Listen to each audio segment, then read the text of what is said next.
This message is just for you. You are good enough. This is the episode for you. How do we choose the resources that actually feel right for us in our language learning? How do we find the things that we're actually going to enjoy and actually going to stick to? Well, over the last few years, the language world has been flooded with new ways to learn a language. New things we can buy, subscribe to, people we can follow.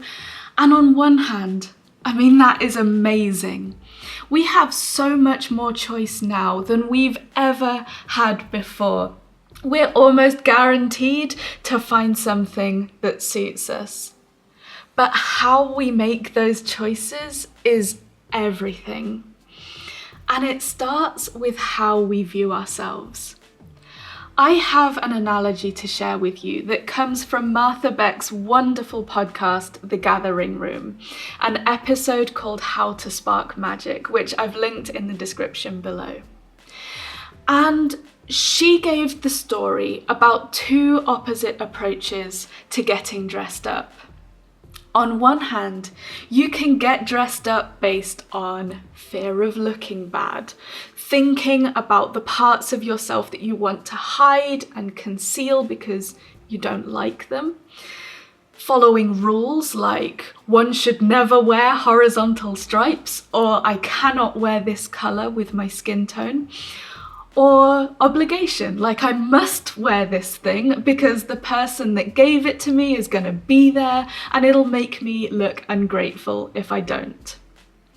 Or the other option is that you can get dressed up based on what you think is beautiful, on what makes you happy, and what really expresses who you are. And in the first case, she says, you're dressing to cover the self or to try to appear better than you think you are. Whereas in the second situation, you're making your choices based on a complete acceptance of who you are. And I thought, resources. If there is a compassionate way and a not so compassionate way to get dressed up for a party, I'm pretty sure that we can bring that same wisdom into choosing resources for our language learning. Because when we choose a resource, either because we're actively looking or just because the opportunity has arisen, we're also sending ourselves a message about what we think of ourselves. So if we decide that we're going to sign up to something because thank goodness it's here and it promises to deliver these results because we're so behind and we've been so useless and unproductive lately, and maybe this is a chance to make up for our chronic laziness, we're doing it out of shame. If we choose a resource telling ourselves that we're doing it because we're bad at something and this promises to fix us, we're doing it out of shame too. And the same goes for if we're telling ourselves we aren't enough in our professional, personal, or financial life, or if we're telling ourselves that this thing might help us to counteract our most irritating personality traits.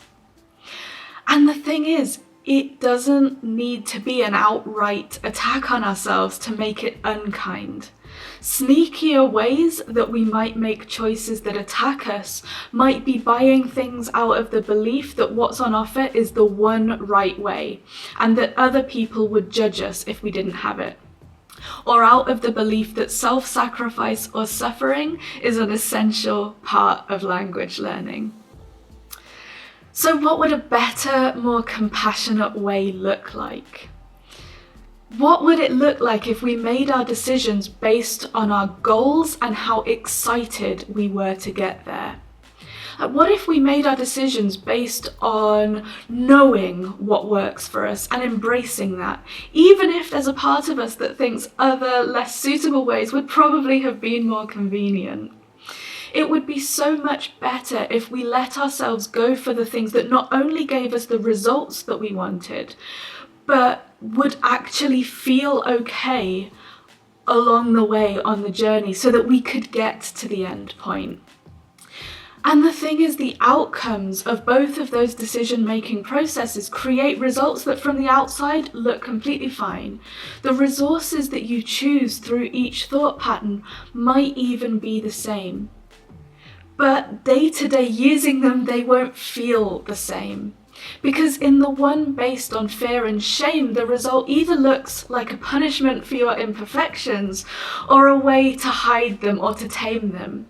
And if that's what they represent for you, sooner or later, you'll probably start avoiding them. And too right, because every time you engage with that thing, you feel like it's attacking you. And when you're making those same decisions, but from a place of acceptance, the result looks like the path to what you want. A toolbox that honors you rather than promises to fix you, and an activity list that actually lights you up. So be kind to yourselves today, language learners. What you're looking for is probably out there, and you will get there, and you can do this.